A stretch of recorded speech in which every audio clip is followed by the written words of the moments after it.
Voici l'humeur, je ne sais pas dans quel état elle est, cette humeur de Pierre-Emmanuel Barré. Salut Nagui, salut tout le monde. Là, attendez, bonne nouvelle, j'ai une blague. Est-ce que vous connaissez le point commun entre ma femme et sa robe de mariée? Non. Plus personne rentre dedans. Oh non, non. Assez rigolé Nagui. C'est l'heure de ma revue de presse et aujourd'hui on va parler socialisme. Jingle. Les mauvaises nouvelles, c'est très très bien. Après on est triste et on pleure comme des femmes. Alors on a le mascara qui coule sous nos petits yeux tristes. On se transforme en panda. On peut se nourrir exclusivement de feuilles et de bambou. Et on devient éco-responsable.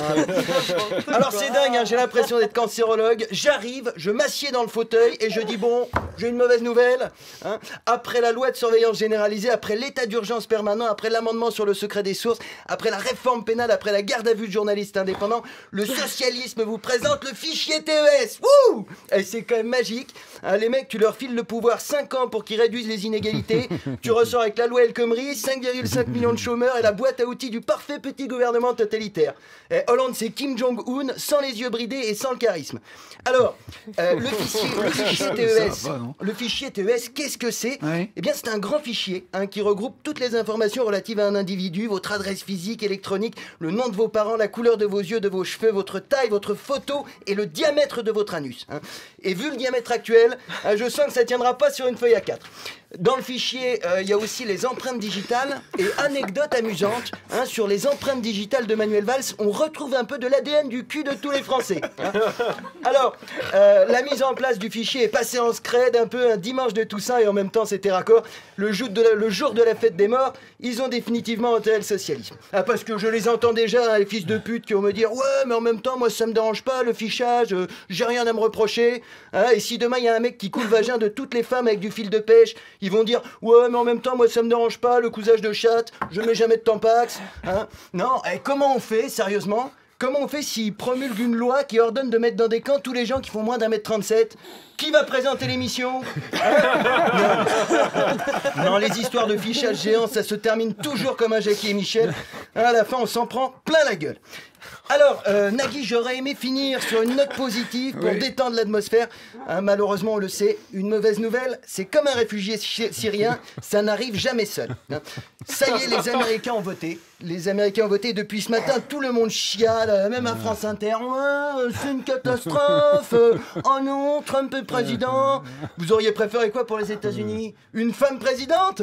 Air Force One aurait raté tous les créneaux de décollage, putain. Comment elle aurait fait Hillary pour négocier avec l'Arabie Saoudite? Elle aurait crié super fort dans la cuisine pour que les mecs l'entendent au salon? Non, non, c'est ridicule. Hein, en plus, vous vous rappelez comment les Noirs avaient pris la confiance après l'élection d'Obama? Moi, je vois d'ici la réaction des femmes. Et que je veux plus faire la vaisselle, et que je ne veux plus faire le ménage, et que je ne veux plus toucher ta bite sans le camembert, et que je ne veux plus toucher le camembert et sans ta bite. Non, non, soyons sérieux. Soyons sérieux, ce qui est vraiment choquant, c'est pas que les Américains aient préféré Trump à Clinton. Oh, ça montre juste qu'ils détestent autant l'oligarchie que les Mexicains.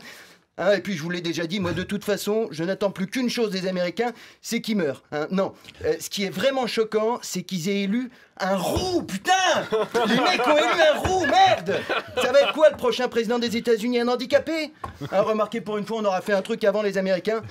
Ah non mais sérieusement, il n'y a qu'un Américain pour élire un roux, hein. Personne n'aime les roux, je veux dire, même les roux n'aiment pas les roux, hein.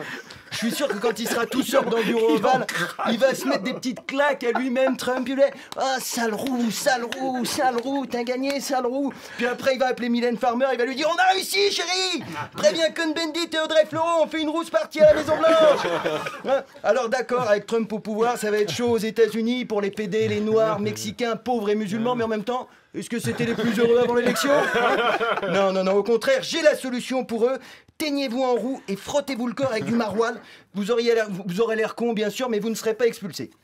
Ah non, Nagui, au final, c'est un message fort que les États-Unis ont envoyé au reste du monde. Ça, c'est une vraie démocratie. Même un roukmout peut devenir président. God bless America, hein. C'est vraiment une belle histoire. Le mec, il a dû se faire traiter de sale roux qui pue par une bande de chicanos quand il était gamin. Et maintenant, il va pouvoir se venger en les expulsant tous. Retenons bien cette leçon, hein. Cessez d'emmerder les roux à l'école.